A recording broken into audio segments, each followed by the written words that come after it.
devil, you are a loser.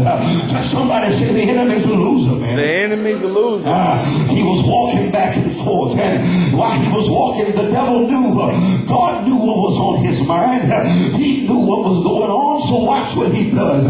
God had so much faith in Job that he asked the enemy, have you tried my servant Job? Have you gone after him yet? And the enemy said, God, don't you have a hedge around him?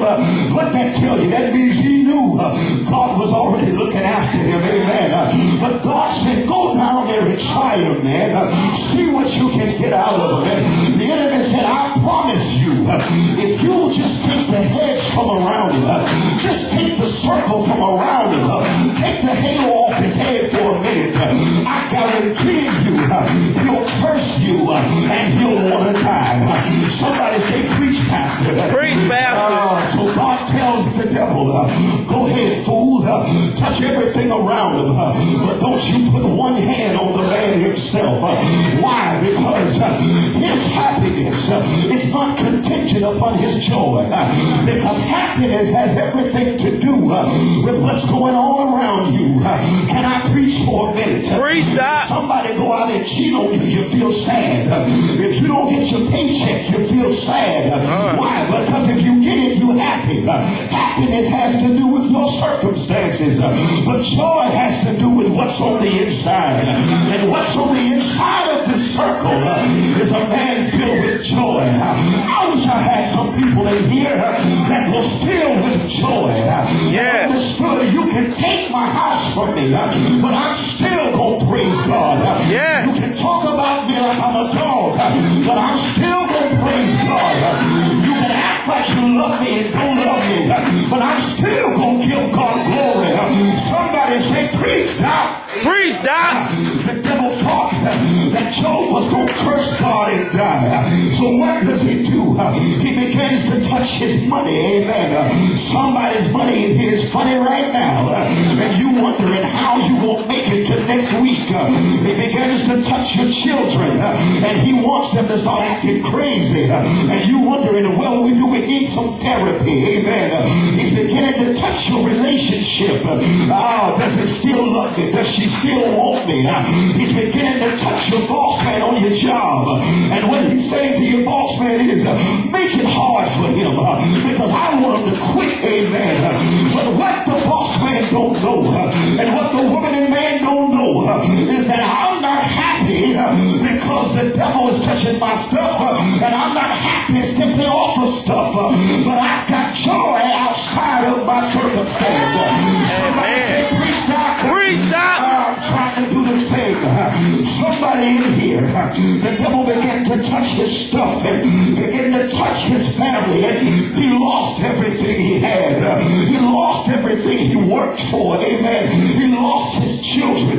He lost his home. He lost his friends. And more importantly, he lost his wife. Amen. Because she told him something that only a fool would say to you while you going through your mess. You need to curse God and die. I'm reminded of Peter telling Jesus, you ain't going down there on that cross. And Jesus told him, get thee behind me, Satan. You got to begin to realize who's talking to you.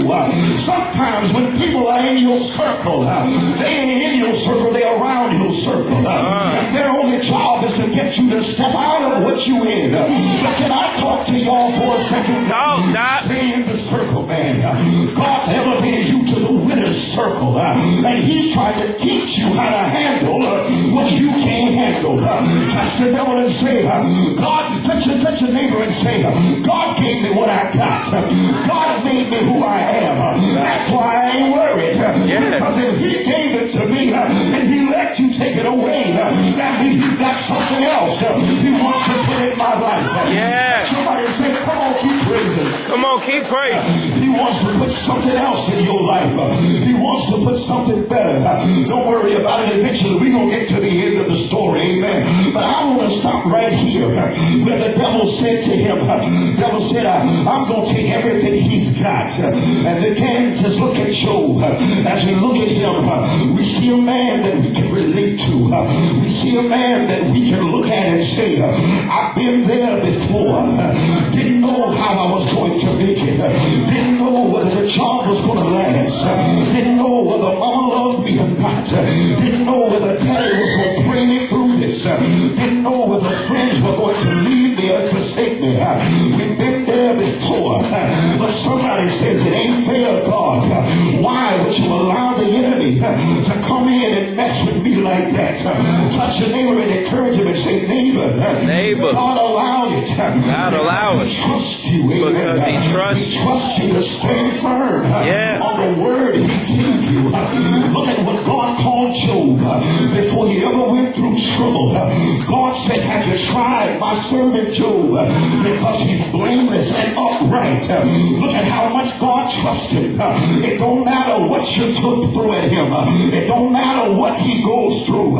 He's still gonna praise me. It don't matter how you talk about him. He's still gonna worship me. I wish I had some anyhow people in here. Some people that didn't mind saying, yeah, I'm broke. Yeah, I ain't got it all together. Yeah. But anyhow, I'm gonna praise him. In spite of how I feel. Somebody say, preach now. Preach, Doc. I'm going to praise him in spite of how I feel. And so people looked at Job and said, I don't want to be around him no more because he got to be cursed. I don't want to be around him no more because he keep losing everything. People keep walking away from him. I don't want to be around him no more because I don't want to become like him. The difference is God called Job blessed. Amen. And so if you don't want to be like him, that's why people don't want to go through trouble because they don't want to be elevated. Amen. They've gotten content where they are. Gotten so content that when they do what they do, they feel no remorse. Can I talk to somebody in here? Talk, Doc. You can't keep doing what you're doing and expecting God to elevate you. You can't keep going where you're going and expecting God to make it better for you. You can't keep living like you're living and expecting God to open doors for you. You got to get on the up and up. You got to stand firm and declare, I know I'm just a man, but I'm God's man. I know I'm just a woman,